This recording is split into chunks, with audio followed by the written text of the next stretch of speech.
Hello' students, welcome to free online class Assam. আজি আমি আলোচনা কৰিম তোমালোকৰ সপ্তম শ্ৰেণীৰ বিজ্ঞানৰ 4 নম্বৰ চেপ্টাৰ পোহৰৰ সৈতে ধেমালি, ছাঁ আৰু প্ৰতিফলন, আৰু ইংলিছত fun with light, shadow and reflection. এইটো চেপ্টাৰৰ সকলো প্ৰশ্ন উত্তৰবোৰ প্ৰথমৰ পৰা শেষলৈকে আলোচনা কৰা হৈছে আৰু প্ৰশ্ন উত্তৰকেইটা আছামিজ আৰু ইংলিছ দুয়োটা মিডিয়ামতে দিয়া হৈছে। আৰু লগতে ষ্টুডেণ্টছ প্ৰশ্ন উত্তৰকেইটা অতি চুটিকৈ আৰু ইজিকৈ দিয়া হৈছে যাতে তোমালোকৰ বাবে ইজি হয়। তোমালোকে ভিডিঅ'টো আগলৈকে চাই থাকিলে নিজে গম পাবা কিমান ইজিকৈ দিয়া হৈছে। চ' ভিডিঅ'টো লাষ্টলৈকে চাবা আৰু চেনেলটো ছাবস্ক্ৰাইব কৰি ৰাখিবা। আৰু লগতে ষ্টুডেণ্টছ তোমালোকে চেপ্টাৰটো প্ৰথমতে এবাৰ নিজে পঢ়িবা। চেপ্টাৰটো বহুত ইণ্টাৰেষ্টিং হয়। তোমালোকে চেপ্টাৰটো এবাৰ পঢ়ি ল'বা, তেনেহ'লে চেপ্টাৰটোত থকা কুৱেশ্যন এনচাৰকেইটা তোমালোকে ইজিলি বুজি পাবা। চ' ব'লা কুৱেশ্যনকেইটালৈ আগবাঢ়োঁ। প্ৰথমতে চোৱা অনুশীলনী দিয়া হৈ আছে। প্ৰথমতে আছামিজ মিডিয়ামৰ বাবে শুদ্ধ উত্তৰৰ গোলকটো সম্পূৰ্ণকৈ পূৰ কৰা। চ' ইয়াত চোৱা এটা কুৱেশ্যন দিয়া হৈ আছে। কুৱেশ্যনৰ ওচৰতে 4টাকৈ অপশ্যন দিয়া হৈ আছে। অপশ্যনটোৰ পৰা শুদ্ধ যিটো অপশ্যন আছে শুদ্ধ অপশ্যনটো বাছি উলিয়াই ওচৰত থকা বাকচটোত শুদ্ধ অপশ্যনৰ যিটো বাকচ আছে সেইটো এনেকৈ পূৰ কৰি দিব লাগে। ঠিক আছে। চ' ইয়াত চোৱা কুৱেশ্যনটো কি দিয়া আছে, তলৰ কোনটো পোহৰৰ কৃত্ৰিম উৎস।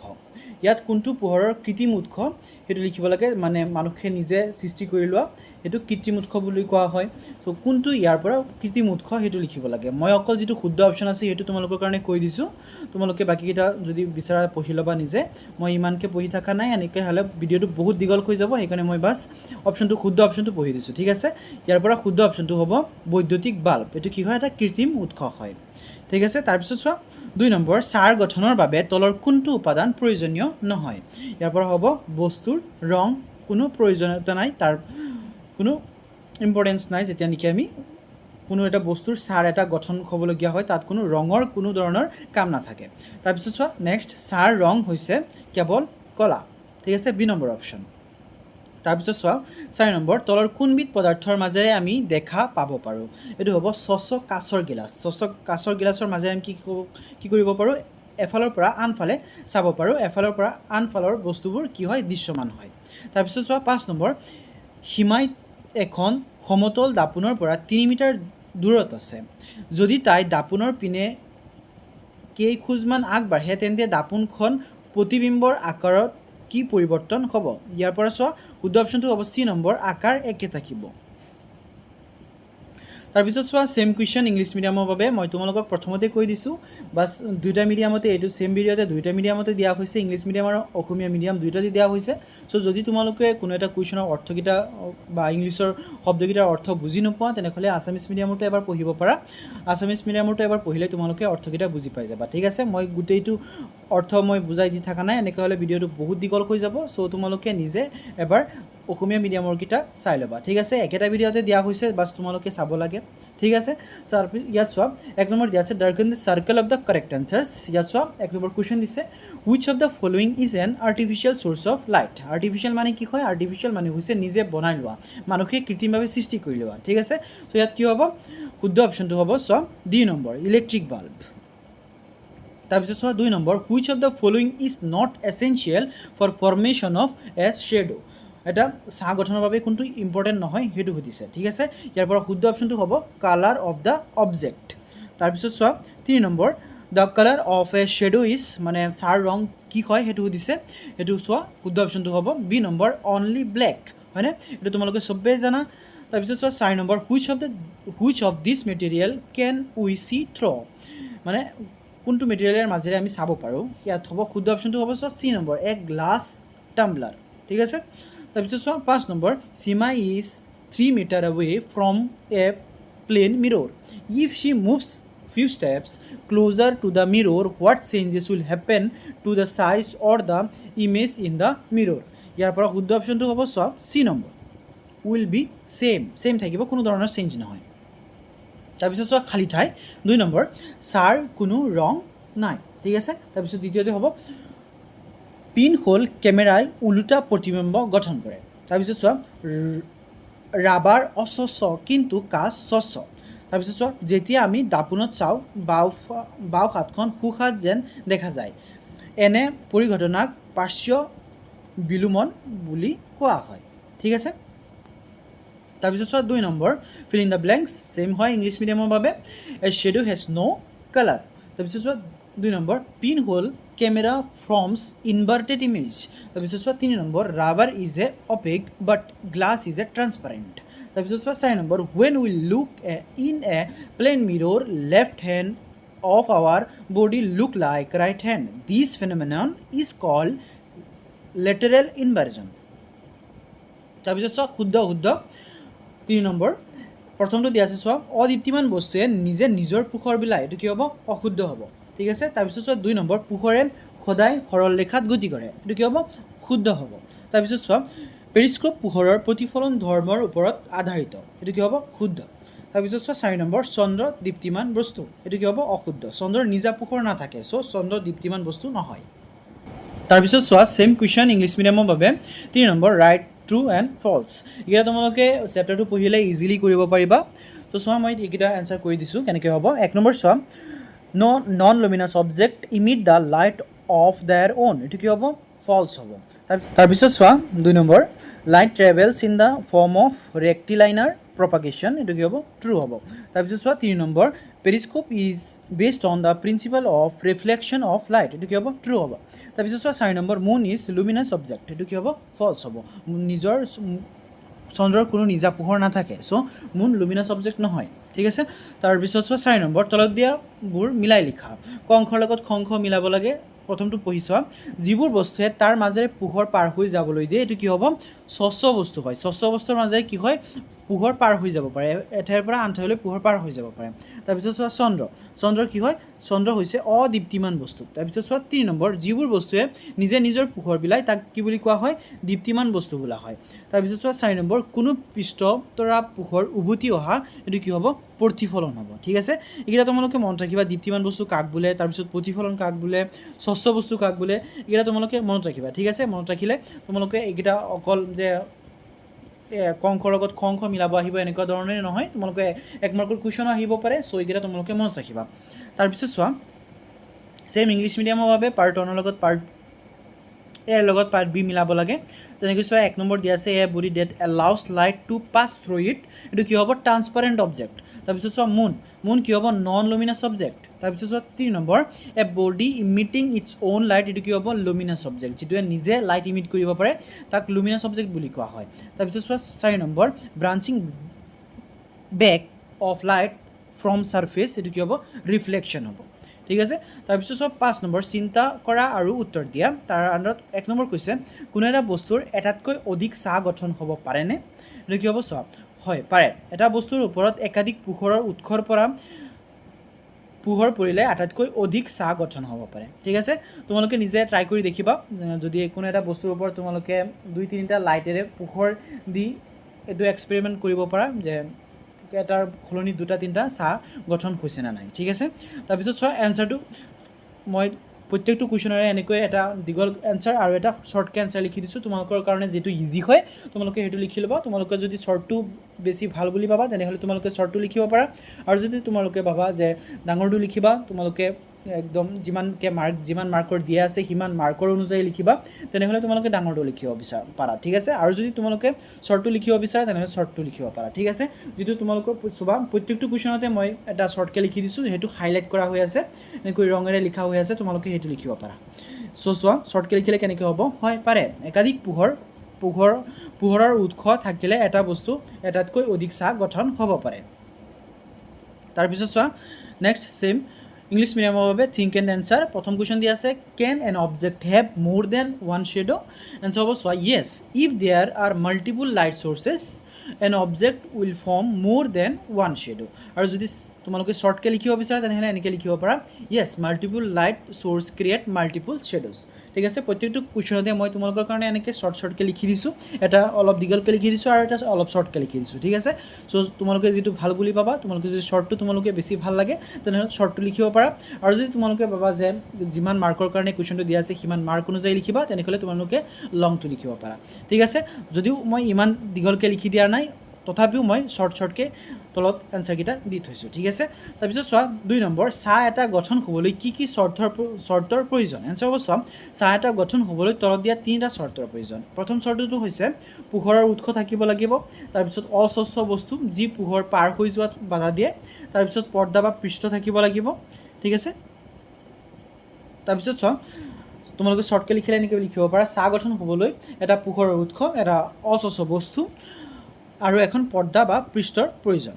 তাৰপিছত চোৱা সেম কুৱেশ্যন ইংলিছ মিডিয়ামৰ বাবে what are the condition needed for shadow to be formed.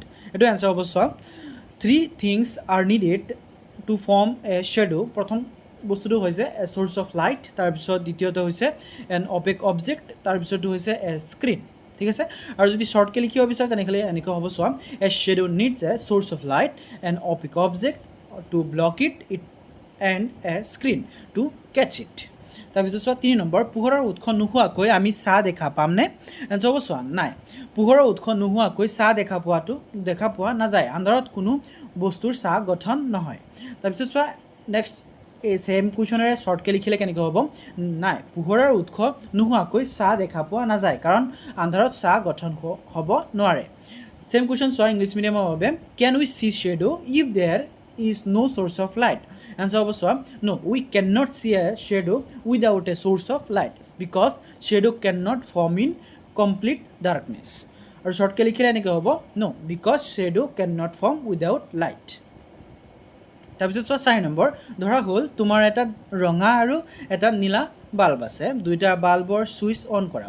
যদি তুমি ৰঙা বাল্বটোৰ সন্মুখত এটা বস্তু ৰাখা তেন্তে চাহটোৰ ৰং কি হ'ব? নীলা বাল্বটোৰ সন্মুখত বস্তুটো ৰাখিলে চাহটোৰ ৰং কিবা পৰিৱৰ্তন হ'বনে? চোৱা এনচাৰটো কেনেকৈ হ'ব? চাহটোৰ ৰঙৰ কোনো পৰিৱৰ্তন নহয়, দুয়োটাৰ ক্ষেত্ৰতে চাহটো ক'লা বা আন্ধাৰ হ'ব। পোহৰৰ ৰং যিয়েই নহওক কিয় বস্তুটোৱে পোহৰৰ বাধা দিয়াৰ বাবে চাহৰ সৃষ্টি হয়, সেয়ে চাহ সদায় ক'লা বা ধূসৰ ৰঙেৰে হয়। ঠিক আছে, আৰু যদি শ্বৰ্টকৈ লিখিব বিচাৰে তেনেহ'লে এনেকৈ হ'ব চাহটোৰ ৰঙৰ কোনো পৰিৱৰ্তন নহয়, দুয়োটা ক্ষেত্ৰতে চাহটো ক'লা হ'ব। পোহৰৰ ৰং যিয়ে নহওক কিয় চাহ সদায় ক'লাই হয়। তাৰপিছত চোৱা ছেম কুৱেশ্যন ইংলিছ মিডিয়ামৰ বাবে 4 number suppose you have a red bulb and blue bulb.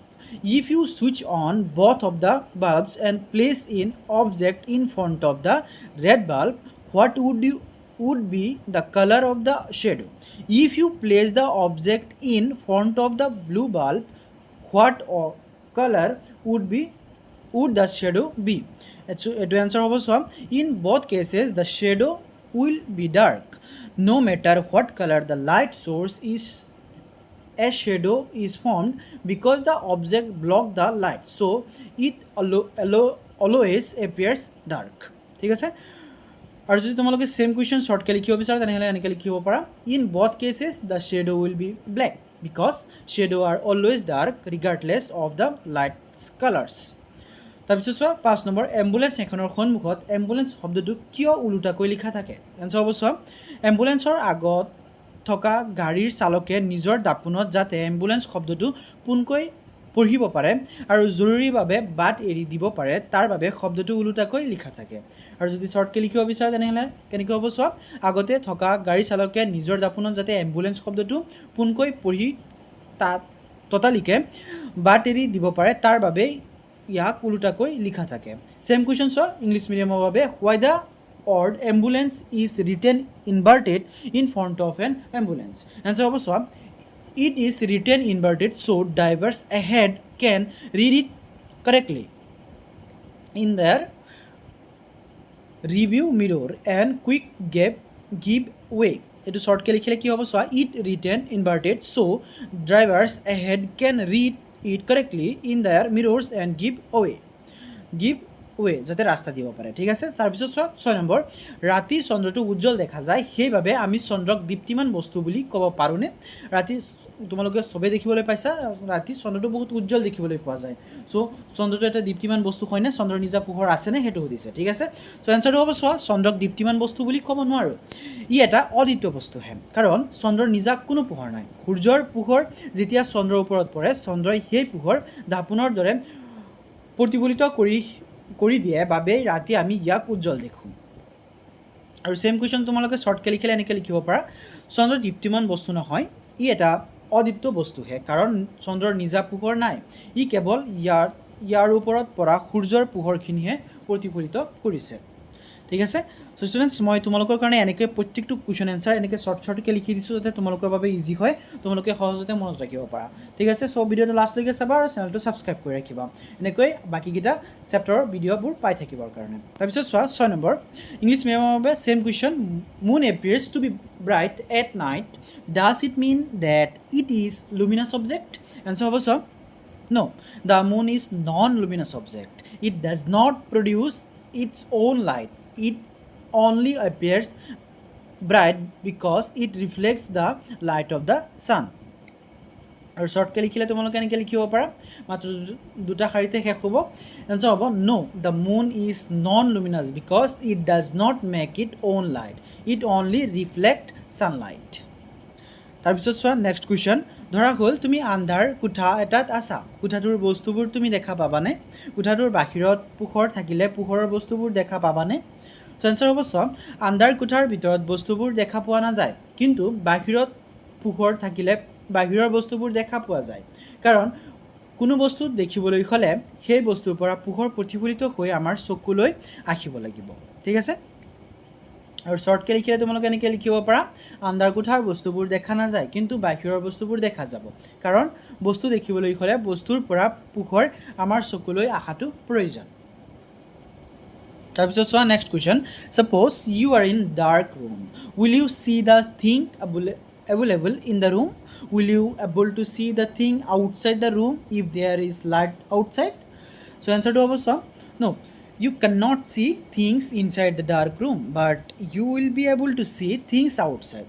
This is because we can only see the object when light reflects from it and enters our eyes. আৰু যদি শ্বৰ্টকৈ লিখিব বিচাৰে তেনেহ'লে তোমালোকে চোৱা তিনিটা শাৰীতে বাছ উত্তৰটো শেষ হ'ব, no, for inside, yes, for outside। তো ইনচাইডৰ কাৰণে কি হ'ব, নো হ'ব, আৰু আউটচাইডৰ কাৰণে য়েছ হ'ব। We can only see object when light is present. তাৰপিছত চোৱা নেক্সট কুৱেশ্যন। আকাশত উৰি থকা বিমান এখনৰ ছাঁ আমি কিয় দেখা নাপাওঁ? এনচাৰটো হ'ব চোৱা, বিমানখন মাটিৰ পৰা বহুত ওপৰত থকাৰ বাবে ইয়াৰ ছাঁটো মাটিৰ পৰাৰ আগতেই চাৰিওফালৰ পোহৰৰ বাবে বিলীন বা নাইকিয়া হৈ যায়, সেইবাবে আমি বিমানৰ ছাঁ দেখা নাপাওঁ। আৰু শ্বৰ্টকৈ লিখিলে চোৱা কেনেকৈ হ'ব, বিমানখন বহুত ওপৰত থকা বাবে ইয়াৰ ছাঁটো মাটিত পৰাৰ আগতেই পোহৰৰ মাজত বিলীন হৈ যায়, সেয়েহে আমি ছাঁ দেখা নাপাওঁ।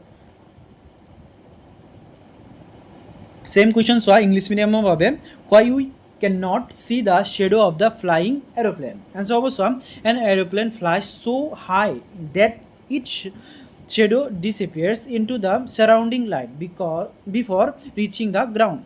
আৰু শ্বৰ্টকৈ লিখিলে হ'ব চোৱা, the aeroplane flies too high for its shadow to reach the ground before disappearing. তাৰপিছত চোৱা নেক্সট কুৱেশ্যন।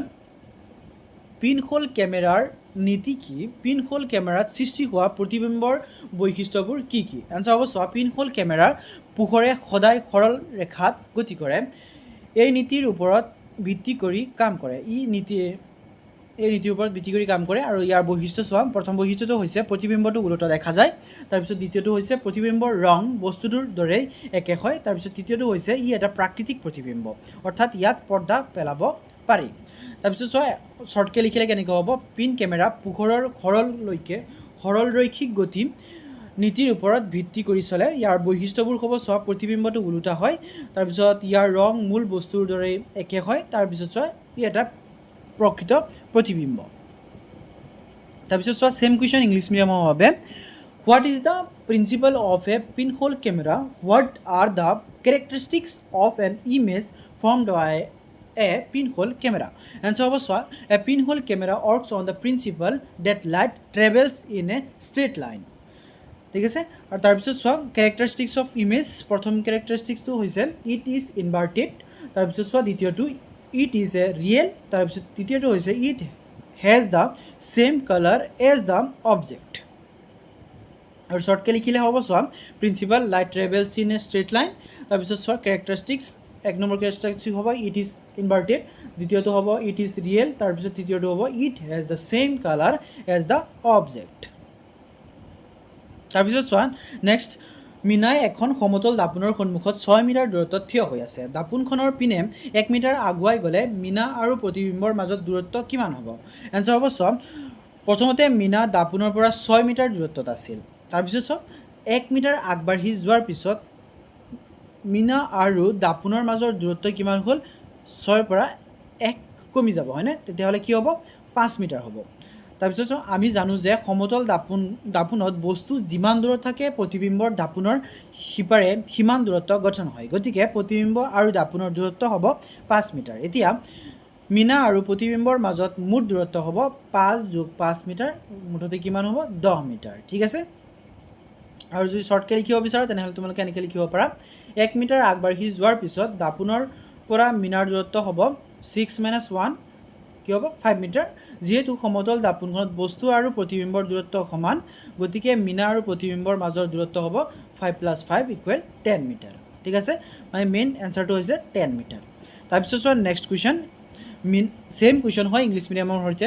আছামিজ মিডিয়াম আৰু ইংলিছ মিডিয়াম সেমে হয় বাছ দুটা লেংগুৱেজ বেলেগ বেলেগ হয় সো তোমালোকে যদি ইংলিছ মিডিয়ামৰখিনিয়ে যদি অৰ্থ বুজি নোপোৱা তেনেহ'লে আছামিজ মিডিয়ামৰটো পঢ়ি ল'বা তোমালোকে ইজিলি বুজি পাই যাবা সো চোৱা Meena is standing in front of a plane mirror at the distance of 6 metre she moves forward by 1 metre toward the mirror What is the distance between Mina and the image? Answer of so when Mina moves 1 meter forward, her distance from the mirror is 5 meter equals 5 minus 1 meter. क्यों 1 meter आग बढ़ी से होने तभी तो since the image is formed at the same distance behind the mirror, the total distance between Mina and her image is 5 + 5 = 10 meter. ठीक है से final answer क्या होगा 10 meter. তাৰপিছত চোৱা শৰ্টকে লিখিলে কেনেকৈ হ'ব the new distance from the mirror কি হ'ব 5 = 6 - 1 হ'ব তাৰপিছত since the image forms at the same distance the total distance between the Meena and her image is 5 + 5 metre = 10 metre তাৰপিছত চোৱা নেক্সট কুৱেশ্যন তলৰ বস্তু বা পৰ্দাবোৰক স্বচ্ছ অস্বচ্ছ ইষৎ স্বচ্ছ দীপ্তিমান বা অদীপ্তিমান হিচাপে শ্ৰেণী বিভাজন কৰা চোৱা তলত কোন কোনকেইটা বস্তু দিয়া হৈছে প্ৰথম চোৱা এখন দাপোন এটুকুৰা কাঠ কুঁৱলী তাৰপিছত যুক্ত কাচ এটুকুৰা শিল সূৰ্য চন্দ্ৰ টিউবলাইট এখন CD এখন এলুমিনিয়ামৰ পাত জোনাকী পৰুৱা ঠিক আছে এইকেইটা গোটেইকেইটা দিয়া হৈ আছে এইকেইটা কি কৰিব লাগে প্ৰথমতে এই পদাৰ্থ বা বস্তুবোৰ কি কৰিব লাগে স্বচ্ছ হয় নে অস্বচ্ছ হয় বা ইষৎ স্বচ্ছ বা দীপ্তিমান নে অদীপ্তিমান হয় এইকেইটা শ্ৰেণী বিভাজন কৰিব লাগে ঠিক আছে মই চোৱা শ্ৰেণী বিভাজনকেইটা তোমালোকৰ কাৰণে কৰি দিছোঁ তিনিটা বাকচ বনাই বস্তুকেইটাৰ নাম প্ৰথমতে তাৰপিছত স্বচ্ছ হয় নে অস্বচ্ছ হয় তাৰ লগতে দীপ্তিমান হয় নে অদীপ্তিমান হয় এইকেইটা লিখি দিছোঁ ঠিক আছে চ' তোমালোকে এনেকৈ ছেম টু ছেম ইয়াৰ পৰা লিখি ল'বা ঠিক আছে ইয়াৰ পৰা চাই লিখি ল'বা ভিডিঅ'টো তোমালোকে পজ কৰি তোমালোকে লিখি ল'বা তাৰপিছত চোৱা ছেম কুৱেশ্যন ইংলিছ মিডিয়ামৰ বাবে classify the following object or material as opaque transparent or translucent luminous or non luminous mirror a piece of wood কোনকেইটা বস্তু চোৱা প্ৰথমটো হৈছে mirror a piece of wood তাৰপিছত fog glass a piece of rock sun moon tubelight a CD তাৰপিছত firefly ঠিক আছে এইকেইটা কি কৰিব লাগে তোমালোকে ক্লাছিফাই কৰিব লাগে কোনকেইটা বস্তু লুমিনাছ হয় কোনকেইটা বস্তু নন লুমিনাছ হয় কোনকেইটা ট্ৰান্সপাৰেণ্ট হয় কোনকেইটা অপেক হয় ঠিক আছে এইকেইটা তোমালোকে ক্লাছিফাই কৰিব লাগে চ' এইকেইটা মই তোমালোকৰ কাৰণে চোৱা বস্তুকেইটাৰ নাম তাৰপিছত স্বচ্ছ হয় নে অস্বচ্ছ হয় ঠিক আছে এইকেইটা মই তোমালোকৰ কাৰণে লিখি দিছোঁ তোমালোকে ইয়াৰ পৰা লিখি ল'বা ঠিক আছে ইয়াৰ পৰা তোমালোকে ভিডিঅ'টো পজ কৰি লিখি ল'বা সো ষ্টুডেণ্টছ এইখিনিতে তোমালোকে এইটো চেপ্টাৰৰ সকলো প্ৰশ্নোত্তৰবোৰ শেষ হৈছে যদি ভিডিঅ'টো ভাল লাগিছে তেনেহ'লে লাইক কমেণ্ট শ্বেয়াৰ এটা কৰিবা আৰু চেনেলটো ছাবস্ক্ৰাইব কৰি ৰাখিবা আৰু লগতে ষ্টুডেণ্টছ নেক্সট চেপ্টাৰৰ ভিডিঅ'ৰ লিংকটো এইটো ভিডিঅ'ৰে ডেছক্ৰিপশ্যন বক্সত পাই যাবা তাৰ পৰা চাব পাৰিবা তোমালোকৰ সৰু এটা কমেণ্ট এটা শ্বেয়াৰ এটা লাইকে মোক বহু পৰিমাণে অনুপ্ৰেৰণা যোগায় সো ষ্টুডেণ্টছ তোমালোকে যদি ভিডিঅ'টো হেল্পফুল বুলি ভাবিছা তেনেহ'লে চেনেলটো ছাবস্ক্ৰাইব কৰি ৰাখিবা ভিডিঅ'টো লাষ্টলৈকে দেখা হবে ধন্যবাদ